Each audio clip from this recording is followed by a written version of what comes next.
Hey, all right, so the next person we have coming to the stage is a very, very active young brother. He is actually running for councilman, 83rd District here in the Bronx. He is also one of the founders of the Dad Gang, and they promote dads being excellent and black as a normalcy. It's a cool thing, it's something that should be empowered, and it's also something that all of us should be about and should be supporting.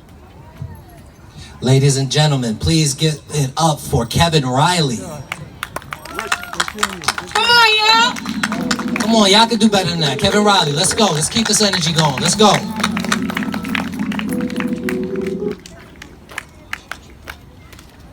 Co-op City, how we feeling today? Good. How are we feeling today, Co-op City? Good.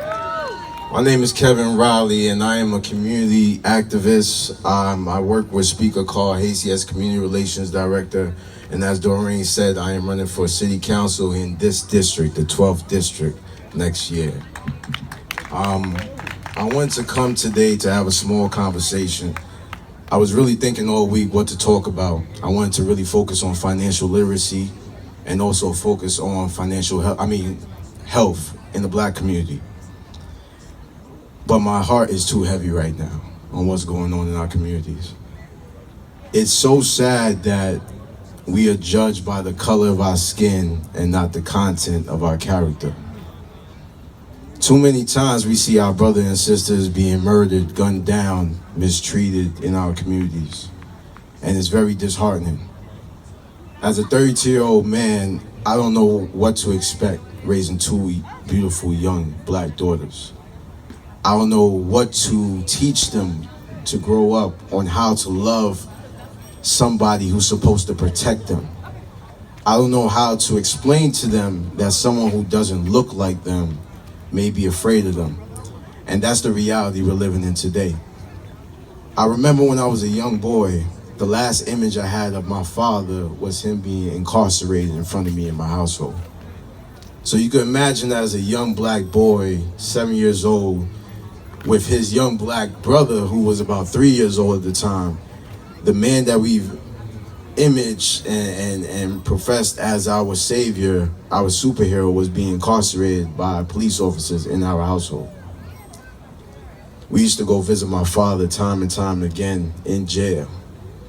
So I don't think we really pay attention to how much trauma that does for a young kid. When he grows up, he doesn't think he can amount to that much. He thinks that is his ceiling right there of what he just saw his father go through. Watching his mother struggle day after day, working hard to provide for her family, making sure her sons have a relationship with their father. This is why so many of our children have issues in our society. There's so much trauma going on with our mental health and the health in our communities that we don't realize that it's playing a big part in what's going on of how our children act out day by day. Violence is a big thing that's going on in our community right now because all of us have been locked up in the house.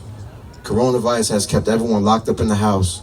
We have individuals who are unemployed. We have people who are dying, and we have no answer for it. We have a president down in Washington, D.C. who doesn't care about us, who preaches fear. And I'm tired of being afraid. I know everyone here is tired of being afraid. Are y'all tired of being afraid? We're tired of being afraid. So I started an organization with my brother, my fraternity brother, called the Dad Gang. So the Dad Gang was an organization put together to show a positive imagery of black men in the world. See, the media points out it has a picture of a black man, and they always showcase us in a negative light, but never in a positive light.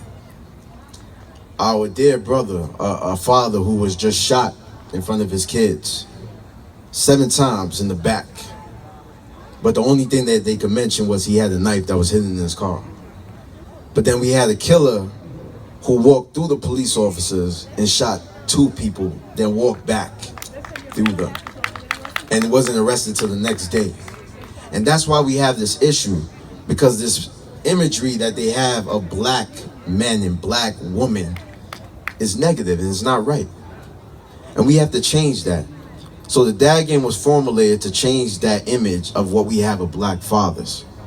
You see, a black father to a young brother and a young sister is a very imperative role to play in their life. And we don't realize that. Those young brothers who watch their father get shot by officers will never be the same, ever. And we have to understand that. They may grow up with so much hate within themselves that they don't know how to deal with it. And we have to address that. A lot of our kids are growing up in these communities right now, and they have so much hate within themselves, and they don't know how to address it. We could protest until we're blue in the face, but if we don't actually get out and help and make change, nothing will change. And that's what I come to do today. I want to send a positive message, because I know mentally we all are going through it. We watch this every single week. We turn on the news channel. It's either a shooting down the block from us or somebody being gunned down by police officers. This has to stop. And it's not going to stop if we don't all come together and do our part and play our part in our community. So I want to preach generational wealth and generational health. You see, generational wealth is the literacy of finances. We're not financially literate in our communities. I remember when I was going to college a couple of years ago, they gave me a credit card. And I used to just swipe my credit card all the time when I was going out with my friends, because I wasn't knowledgeable and cognizant on how money works. And this is how banks are tying in your children, tying in our communities by giving us these credit cards and making us utilize them until we reach the max. And now they have us by our necks for years and years and years when we're trying to get out of it. So financial literacy is something that I want to bring to high school to start teaching our kids.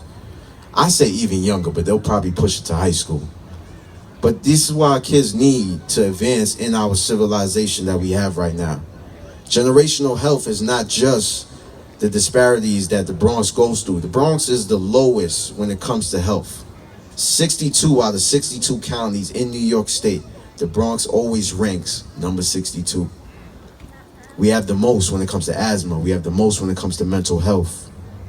But we don't have any resolutions for it. We do the Not 62 campaign to bring awareness. Because right now, as a millennial, people in my generation, we pay attention to social media. So we try to bring awareness with the Not 62. But I need help. We need help. And we can't do this if it's not all of us together.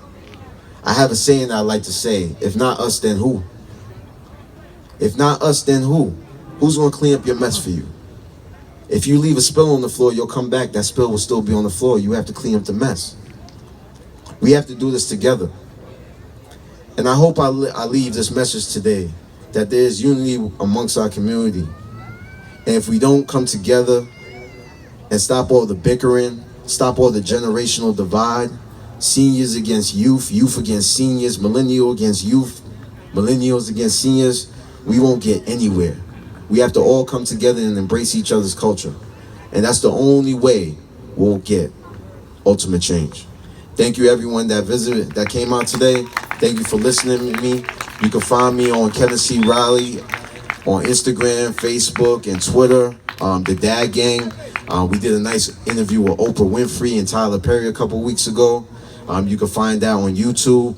Just please check us out, spread the word, and let them know that black fathers are here, and we try and make this change. Thank you very much.